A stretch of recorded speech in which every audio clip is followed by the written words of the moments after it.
Et on allait là-dedans avec un petit train qui descendait dans la mine. Et ça, c'était très très immersif parce que en fait, le soir quand on rentrait, on buvait des coups, on foutait le bordel.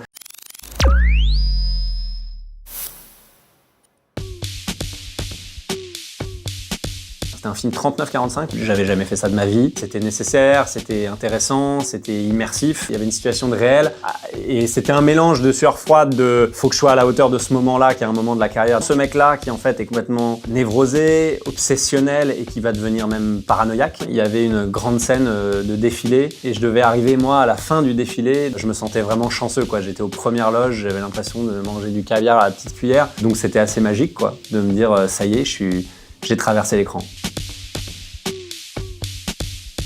C'est le jour qu'il a choisi pour passer, juste jeter un œil et parce qu'il voulait voir comment se passait le tournage et les robes et tout. Et puis pour lui, c'était une grande émotion, je pense, de revoir des années de sa vie.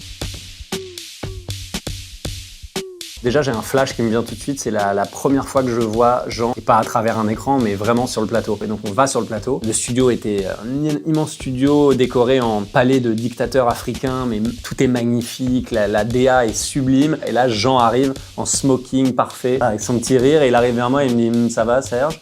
Et là, j'étais propulsé, que je pensais jamais côtoyer réellement. En tout cas, je pensais jamais avoir le droit de lui renvoyer la balle. Je m'étais mis un challenge, mais complètement débile, avec un niveau de fatigue beaucoup trop grand. Je devais dire semi-brise-glace dans ma réplique, et je m'étais dit, je vais le dire avec l'accent italien. Je ne sais pas pourquoi. Et ça, faire ça, tout seul, je me suis pris les pieds dans le tapis. Ça devait durer 20 minutes, ça a littéralement duré 4h30. Déjà, moi, j'étais sous notamine, enfin, je comprenais plus rien, c'était vraiment... Et je me suis dit, en plus, j'ai le droit de jouer avec cet énorme jouet. C'est quand même un gros truc. Puis ça me permettait d'entrer dans un autre corps. Je suis là et je suis retombé dans le lit. J'ai complètement sous-estimé la capacité à m'épuiser. Et vraiment, je suis sorti lessivé comme jamais et je me suis rendu compte que j'étais carbonisé pendant 6 mois. Et je me dis, mais qu'est-ce que j'ai et tout. J'avais des maux de tête derrière les yeux et tout. Donc c'était assez magique, quoi, de me dire, ça y est, j'ai traversé les gens.